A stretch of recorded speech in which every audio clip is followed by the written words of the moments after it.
Hello all, welcome to sleepy classes. आप सभी का स्वागत है स्लीपी क्लासेस के ethics question and answer discussion series के इस सेशन में, जहां हम हर बार एक एथिक्स का क्वेश्चन डिस्कस करते हैं।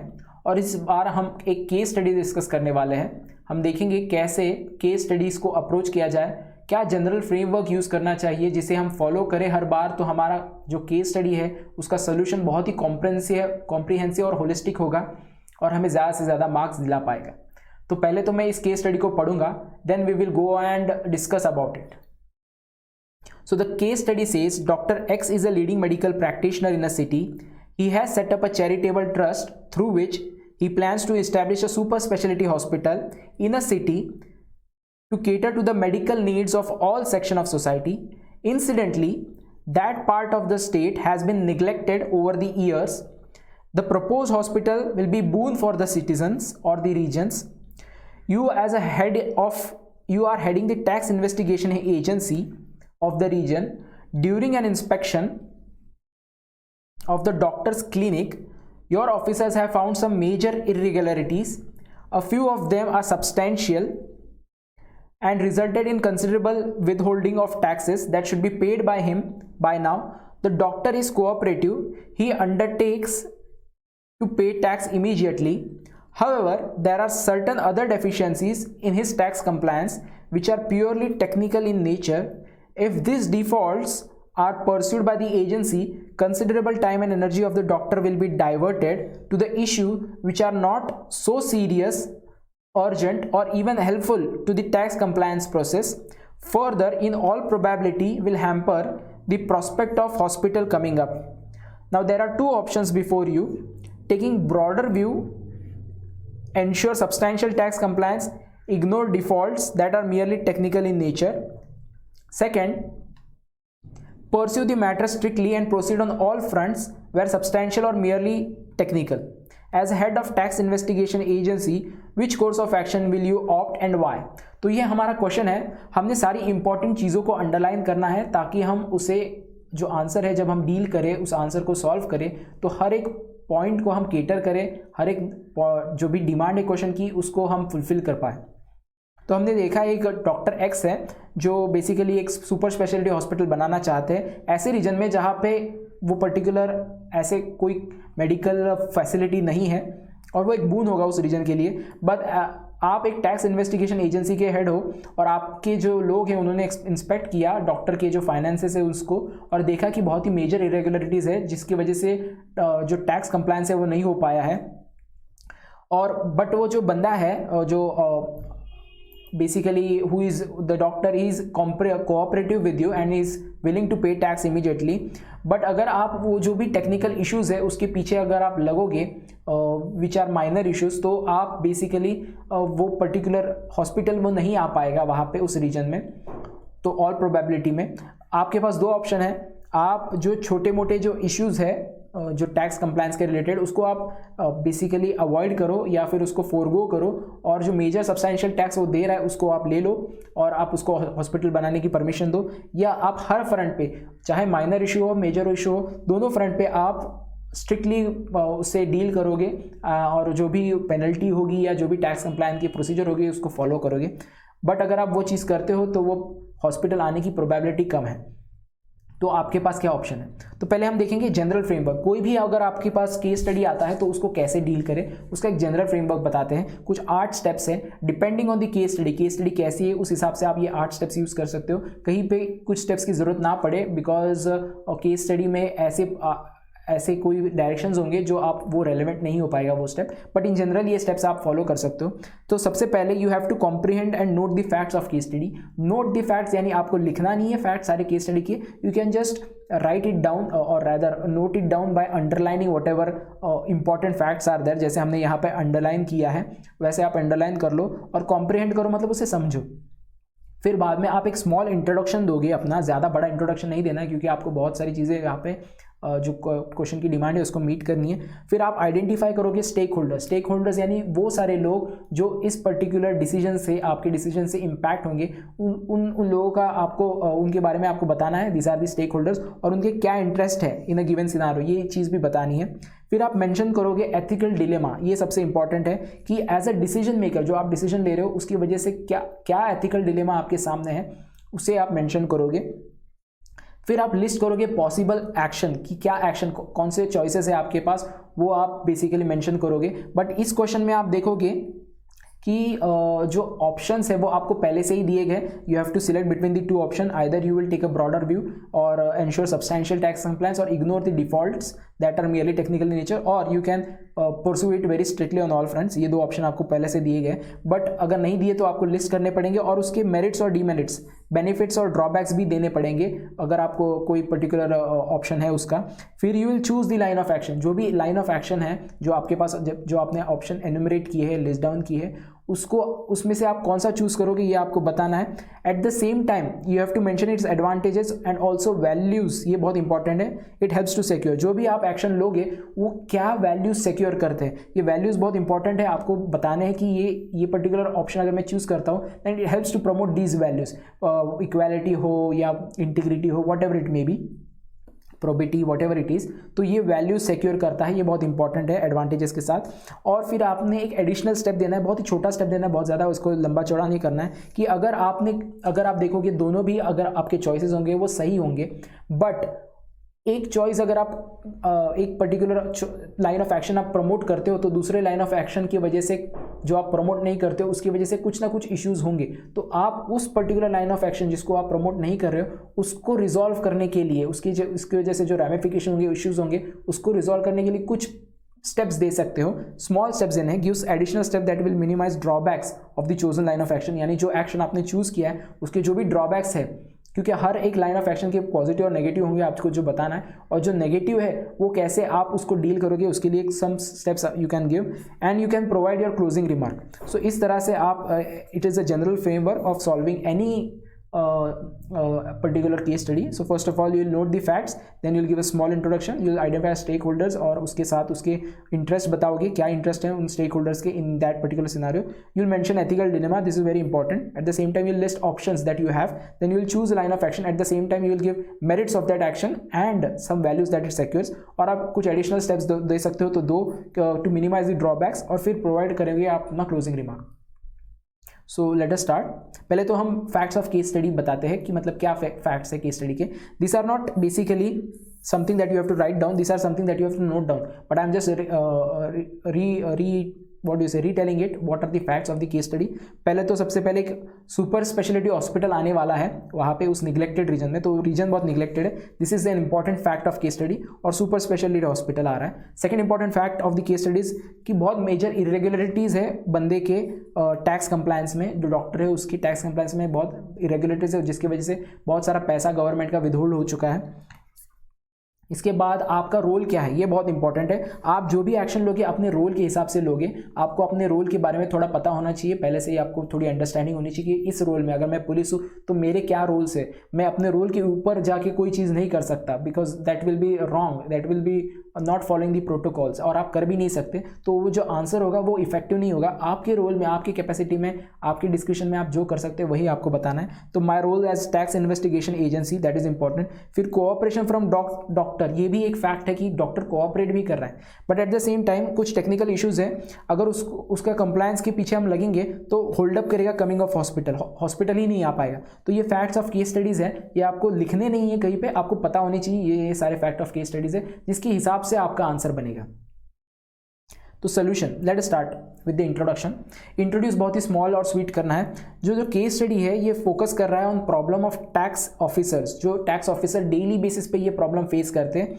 दे हैव अ डिलेमा कि बंदे को छोड़ दिया जाए या अगर वो टैक्स पे कर रहा है तो should we go strict on that person और we should give some leeway.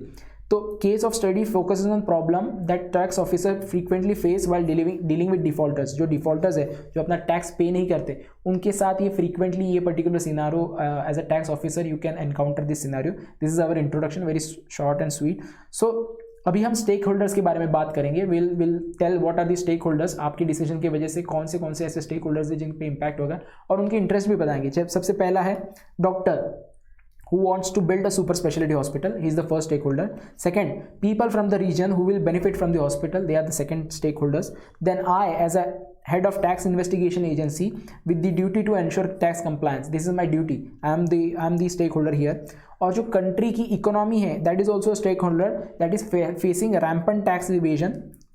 इसके बाद कंट्री के हेल्थ सेक्टर जो है, that is also stakeholder, क्योंकि आप देखोगे जो टैक्स कंप्लायंस है उसके वजह से बहुत सारे जो लोग हैं जो काम करना चाहते, सर्विस प्रोवाइड करना चाहते लोगों को, वो नहीं कर पाते. सो जो हमारी एक हेल्थ सेक्टर बहुत ही वीक हेल्थ सेक्टर है, हमने पर्टिकुलर अपने पैंडेमिक में देखा, that is also stakeholder whose growth is restricted due to complicated rules and regulation. So these are the stakeholders you will mention. You can do a diagram also like this. You can mention stakeholders और उनके interest भी बता सकते हो, और you can just point it out.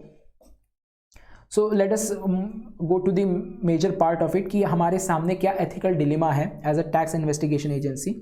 So first of all, as a tax investigation agency, my dilemma is whether I should stick with highest level of professionalism, कि मैं professionalism के highest level को stick करूँ या उससे ensure करूँ, या or should I think about overall health of people of the region as a matter of public service. यानी public service एक है एक जगह पे कि मुझे public service provide करनी है और उसके लिए मुझे थोड़ा सा इसको concession दे दूँ तो भी चलेगा, या मैं बहुत ही professionally behave करूँ और बहुत ही strictly उसको adhere करूँ जो भी हमारे rules और regulation है. ये बहुत एक ethical डिलेमा है हमारे दिमाग में कि this is a doubt in us कि किस चीज़ को हम प्रमोट करें. इसके बाद as an impartial officer do I have to ensure 100% compliance, क्योंकि मैं इम्पार्शियल हूँ. As a public servant is expected from an ideal public servant that they should be impartial when dealing with citizens. Citizens के बीच में भेदभाव नहीं करना है. So as an impartial officer do I have to ensure 100% compliance of tax official as a matter of duty, और should I be compassionate, क्योंकि हमें जो हमारा ब्यूरोक्रेटिक प्रोसेस है उसमें एम्पैथी लानी है. तो should I be compassionate with the people and cut some slack to the doctor. तो ये दो एथिकल डिलेमा हमें दिखते हैं इस पर्टिकुलर सिचुएशन में. अब हम देखेंगे कि क्या एक्शंस हमारे पास है, क्या चॉइसेस है. बट इस पर्टिकुलर केस स्टडी में हमको चॉइसेस पहले से दिए गए हैं, so will stick with that. So what options we have and will mention the merits and demerits of all those options. The first option is before me is to take a broader view and ensure substantial tax compliance and ignore default that are merely technical in nature. यानी मैं एक broader view लो, एक holistic view लो कि इस condition में मुझे क्या करना चाहिए, rather than narrowly बस ये particular मेरा rule है उसको follow करना है, rather than I'll take a broader view. and जो वो बंदा टैक्स दे रहा है, मेजर पार्ट ऑफ टैक्स दे रहा है, तो उसको मैं कंप्लायंस को मैं बेसिकली फैसिलिटेट करूँ और जो छोटे मोटे डिफ़ॉल्ट्स है उसको मैं इग्नोर करूँ. ये मेरे पास एक ऑप्शन हो सकता है. इसके मेरिट्स क्या है कि ये ऑप्शन लेने के एडवांटेजेस क्या है. ये हेल्प करेगा doctor to launch his hospital with less trouble नहीं होगा, जल्दी वो लॉन्च कर पाएगा. और ये हेल्प करेगा उसको fulfil his duty of catering to health needs of people. तो वो केटर कर पाएगा हेल्थ नीड्स को पीपल के. In a sense you are indirectly providing services because you are facilitating him to basically provide those services. इसके अलावा it will benefit the people of the region, जो लोग हैं वहाँ के, जो एक निगलेक्टेड एरिया है वहाँ पे, वहाँ के लोगों को हेल्प करेगा to get treatment in time and save life. कि अगर सुपर स्पेशलिटी हॉस्पिटल है यानी वहाँ पे बहुत ही क्रिटिकल जो इश्यूज होते हैं उसी को रिजॉल्व करने जाते हैं लोग, तो वो लोगों की लाइफ को बचाएगा. और ये एक वैल्यू है सेल्फ प्रिजर्वेशन, ये गोल है सेल्फ प्रिजर्वेशन ऑफ लाइफ. हर एक बंदे को ऐसा लगता है कि मेरा लाइफ प्रिजर्व हो, they value their life. So this is what will be ensured if we go with the first option. और जो mere technical issues हैं should not be reason to forego larger benefits. छोटी issue है वो technical issue, पैसे भी ज़्यादा नहीं जा रहे वहाँ पे गवर्नमेंट के, तो अगर हम उसको फोरगो करें तो लार्जर बेनिफिट्स को हम देख सकते हैं कि जो हॉस्पिटल से बनेगा. तो यहाँ पे हम कॉस्ट बेनिफिट के बारे में बात करें कि कॉस्ट बेनिफिट यानी आप किसी चीज़ में पैसे इन्वेस्ट कर रहे हो तो उसका आपको बेनिफिट मिलना चाहिए. तो दो ऑप्शन में से जो ज़्यादा बेनिफिट देगा उसको हम बेसिकली प्रमोट करेंगे. तो cost benefit should be taken into consideration while taking the decision. तो ये 3 मेरिट्स हमने बताए.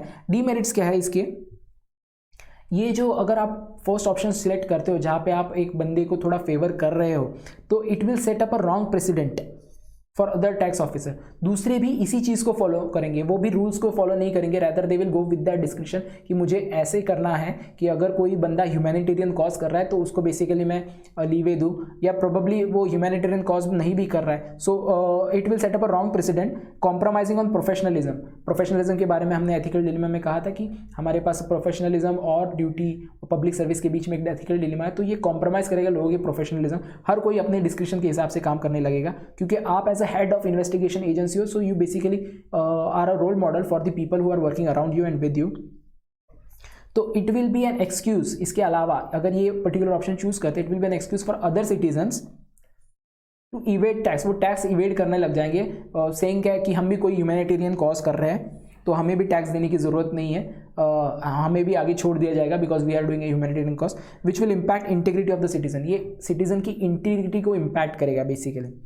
इसके अलावा इट इज़ एन अपॉर्चुनिटी, ये जो सिचुएशन है ये अपॉर्चुनिटी है कि आपके जो टैक्स कंप्लायंस है उसके प्रोसेस को ज़रा स्ट्रीमलाइन किया जाए ताकि लोग बेसिकली टैक्स भर पाए और जो आपकी सिस्टम है टैक्स कंप्लायंस की उसकी एफिशिएंसी को बढ़ाए। So it is it will be a missed opportunity if we go with the first option, we will miss the opportunity to fix tax issues in the technical issues in the tax process, hence preventing improvement of efficiency.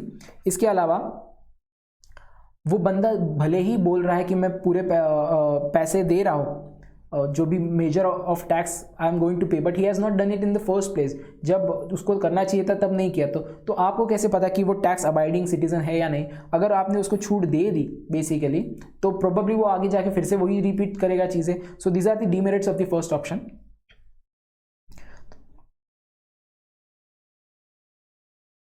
अभी second option देखते हैं कि second option before me is to pursue matter strictly on all fronts, चाहे बड़ा substantial tax compliance का issue हो या छोटा टैक्स कंप्लायंस का इशू हो, we will proceed strictly on all fronts. और इसके मेरिट्स क्या है कि जो टैक्स पेयर है, जो लोग हैं, अगर वो देखेंगे कि भले ही बड़ा आदमी हो, डॉक्टर हो, उसके लिए जो गवर्नमेंट है या जो टैक्स एजेंसी है, मशीनरी है, उन्होंने पार्शली बिहेव नहीं किया, तो इससे क्या होगा कि आप स्टेट इज इम्पार्शियल ऐसे लोगों को लगने लगेगा, तो ये बेसिकली उनका ट्रस्ट बढ़ेगा। So this will increase confidence in the rule of law and sense of fair play. एक फेयर प्ले हो रहा है कि आदमी के ओहदे के हिसाब से उसको बेसिकली अलग ट्रीटमेंट नहीं मिल रही है, ऐसे लोगों को पता चलेगा। और इसके बाद आप देखोगे कि जो अगर आप ऑल फ्रंट्स पे काम कर रहे हो, अगर आप अपने जो टेक्निकल इश्यूज है उसको फिक्स कर रहे हो, it will help in streamlining the compliance process. Compliance process जो है वो ईजी हो जाएगा और लोगों का सिटीजन सेटिस्फैक्शन बढ़ेगा, because you are making sure कि आप लीवे नहीं दे रहे हो उसको, whatever issues are that technical issues उसको भी आप अगर फिक्स कर रहे हो वही के वही, तो आप सिटीजन सेटिस्फैक्शन को बढ़ाओगे। It will also demonstrate importance of compliance to tax officer, जो आपके सहकर्मचारी है उनमें भी एक एथिक्स बढ़ेगा, बेसिकली वर्क एथिक्स बढ़ेगा कि अगर आपके सामने ऐसा कोई इशू है so you have to follow the rules and regulation, तो वर्क एथिक्स इन्फ्यूज़ करेगा वो लोगों में। अगर आप थोड़ा लीवे दे रहे हो, आप प्रेफरेंस दे रहे हो, तो वो भी उसी हिसाब से काम करेंगे। हमने बात की है कि प्रोफेशनलिज्म उससे बेसिकली इम्पैक्ट होता है, तो वर्क एथिक्स को बढ़ाएगा ये बेसिकली कि कोई भी बंदा हो, बड़ा हो छोटा हो, we are treating them equally. फिर हम डीमेरिट्स के बारे में बात करेंगे सेकंड ऑप्शन की, अगर आप परस्यू करते हो matter very strictly on all fronts तो क्या इशू हो सकते हैं। इट में डीमोटिवेट दी डॉक्टर खुद डीमोटिवेट हो जाएगा, वो चाहता है कि वो पब्लिक सर्विस प्रोवाइड करे लोगों को, बट गवर्नमेंट या जो टैक्स एजेंसी है वो उसको हेल्प नहीं कर रही इसमें, तो वो डीमोटिवेट हो जाएगा। और it will reduce his potential to serve others, कि वो आगे जाके सर्व नहीं करेगा, इतना ज़्यादा ध्यान नहीं देगा, वो सोचेगा कि यहाँ पे ऐसा ही चलता है, so I don't need to help people. तो it will reduce his potential to serve people better. फिर it will lead to delay in bridging the gap. हमने जो बात की कि एक निगलेक्टेड रीजन है, अगर वहाँ पे सुपर स्पेशलिटी हॉस्पिटल आ जाता है तो आप देखोगे कि एक रीजनल डिस्पैरिटी वो कम हो जाएगी। So it will lead to delay in bridging the gap between regional disparity related to health service, thus failing to meet commitment to public service. अगर हम ये नहीं कर पाते तो पब्लिक सर्विस मीट नहीं हो रही। पब्लिक सर्विस का मतलब क्या है कि आप हर किसी की ज़रूरत को पूरा करें। तो अगर आप किसी चीज़ को जो निगलेक्टेड है, एक्सक्यूज़ मी, उसकी तरफ आप ध्यान नहीं दे रहे हो, उसके लिए कुछ अलग से आप आउट ऑफ दी वे जाके उसको हेल्प नहीं कर रहे हो, तो आप पब्लिक सर्विस मीट नहीं कर रहे हो। It will put more life at risk, क्योंकि वो सुपर स्पेशलिटी हॉस्पिटल नहीं आएगा तो ज़्यादा से ज़्यादा लोगों की लाइफ रिस्क में चली जाएगी। और compromising on right to life and health, ये हमारे कॉन्स्टिट्यूशन का पार्ट है कि right to life and right to health, इसके ऊपर कॉम्प्रोमाइज़ हो जाएगा। इट विल बर्डन पीपल, जो लोग हैं जिनको वहाँ से कहीं और दूसरे स्टेट दूसरे सिटी में जाना पड़ रहा है, उनको वो बेसिकली ज़्यादा कॉस्ट बेयर करना पड़ रहा है treatment, compromising the value of social justice भी यहाँ पे बेसिकली कॉम्प्रोमाइज़ हो रहा है। At the same time it will lead to loss of human touch, कि आयरन केज ऑफ रैशनलिटी के बारे में हमने पिछली बार बात की थी कि हम बस रूल और रेगुलेशन ही फॉलो करेंगे, हम थोड़ा सा एम्पैथेटिक, थोड़ा इमोशनल टच नहीं लाएंगे अपने प्रोसेस में। तो यहाँ पे अगर आप सेकंड ऑप्शन चूज करते हो तो इमोशनल टच चला जाएगा। लोग जो होते हैं वो इमोशनल बींग्स होते हैं और आप एक ह्यूमन टच ला सकते हो अपने एक्शंस में। It will lead to human touch in working of tax authority, thus making it mechanical institution. अगर आप कंप्लीटली स्ट्रिक्टली रूल फॉलो कर रहे हो तो आप जो इंस्टीट्यूशन है उसको बहुत ही मैकेनिकल इंस्टीट्यूशन बना दोगे रैदर देन ह्यूमन इंस्टीट्यूशन, और जो लैक करता है कंपैशन में। तो हमने दोनों चीज़ें देखी, फर्स्ट ऑप्शन उसके मेरिट्स डीमेरिट्स, दूसरे ऑप्शन के मेरिट्स डीमेरिट्स। अब हम चूज़ करेंगे इसमें से कौन सा हम पर्टिकुलर ऑप्शन हम चूज़ कर रहे हैं। So I will choose first option. अब आप जब लिखोगे I will choose first option तो वो क्या ऑप्शन है वो भी आप सामने लिखोगे, क्योंकि बहुत बार जो टीचर है उसको हमको बेसिकली फैसिलिटेट करना है कि उसको ज़्यादा एफर्ट ना लगे, तो he will be happy. So I will choose first option over the second option. I will take a broader view to ensure substantial tax compliance and ignore the defaults that are merely technical in nature. यानी आप जो substantial tax compliance कर रहा है बंदा उसको facilitate करोगे और इग्नोर करोगे कि जो भी मियर टेक्निकल डिफॉल्ट इश्यूज़ है उसको इग्नोर करोगे, और आप बताओगे बेसिकली कि क्यों मैंने ये पर्टिकुलर ऑप्शन चूज़ किया। तो आप यहाँ पे मेरिट्स डीमेरिट्स लिखना शुरू नहीं करोगे क्योंकि आपने पहले से लिखा है। आपने अगर देखोगे हर जगह पे जब भी मेरिट्स और डीमेरिट्स के बारे में हम बात कर रहे हैं कुछ चीज़ें अंडरलाइन करी है, वो वैल्यूज़ है। हमने जो कहा था कि जब भी आप मेरिट्स लिखोगे या डीमेरिट्स लिखोगे तो मेरिट्स लिखते समय कौन से वैल्यू वो प्रमोट कर रहे हैं और डीमेरिट्स लिखते हो तो कौन से वैल्यूज़ वो कॉम्प्रोमाइज़ कर रहे हैं, इस चीज़ को लिखना है और अंडरलाइन करना है। तो जब आप फाइनली बता रहे हो कि मैं ये ऑप्शन चूज़ करूँगा तो आपको पूरे सेंटेंसेस नहीं लिखने, बस आपको वो वैल्यूज़ लिखने हैं जो वो ऑप्शन सिक्योर कर रहा है। जैसे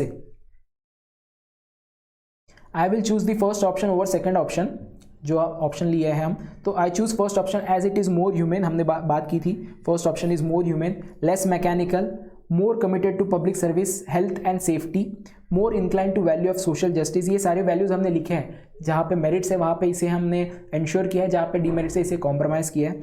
and it also helps to safeguard right to life and good health for the people which is enshrined in constitution लिख दिया तो और भी ज़्यादा उसको फोर्स आ जाता है आंसर को।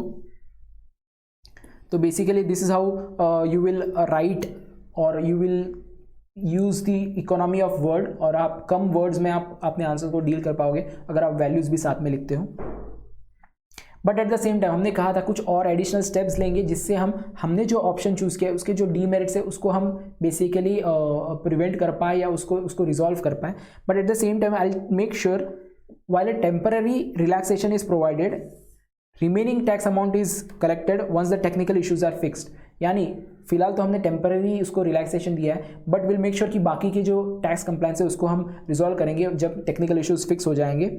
और ये बेसिकली हेल्प करेगा, फिर से हमने वही वैल्यूज़ को यहाँ पे लिखा है कि it will help it in this way there will be a fair play as far as tax compliance is issued, at the same time efficiency of tax authorities improve. यानी एक फेयर लोगों में ट्रस्ट आएगा कि ऐसे ही छोड़ नहीं दिया इसको, और एक फेयरली जो स्टेट मशीनरी है वो डील करी लोगों के साथ, और एक एफिशिएंसी को भी बढ़ाएगा because you have resolve the technical issues.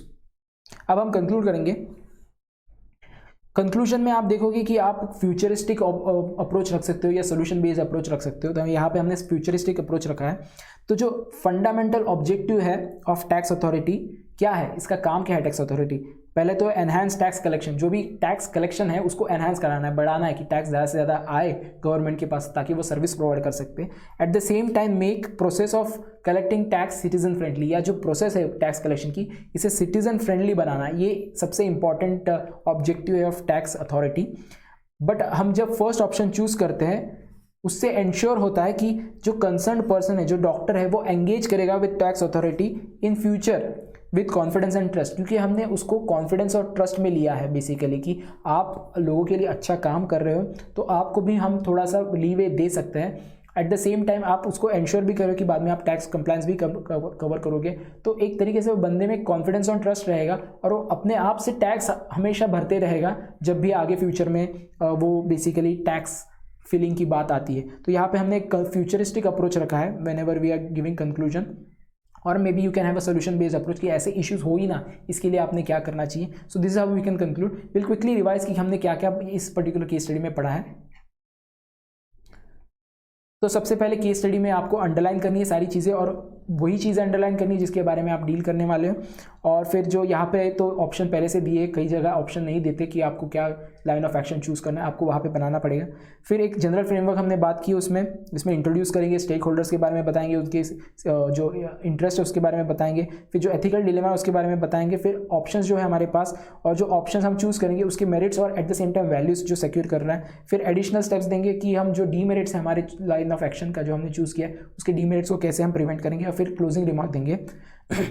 Facts of case study ये आपको लिखनी नहीं है, कि आपको बस समझ के लेनी है कि क्या फैक्ट्स है इस केस स्टडी के, और बेसिकली उसके हिसाब से आपको आंसर बनाना है. फिर सोल्यूशन में इंट्रोडक्शन बहुत ही स्वीट और शॉर्ट होना चाहिए. फिर स्टेक होल्डर्स के बारे में बताएंगे, उसके इंटरेस्ट के बारे में बताएंगे.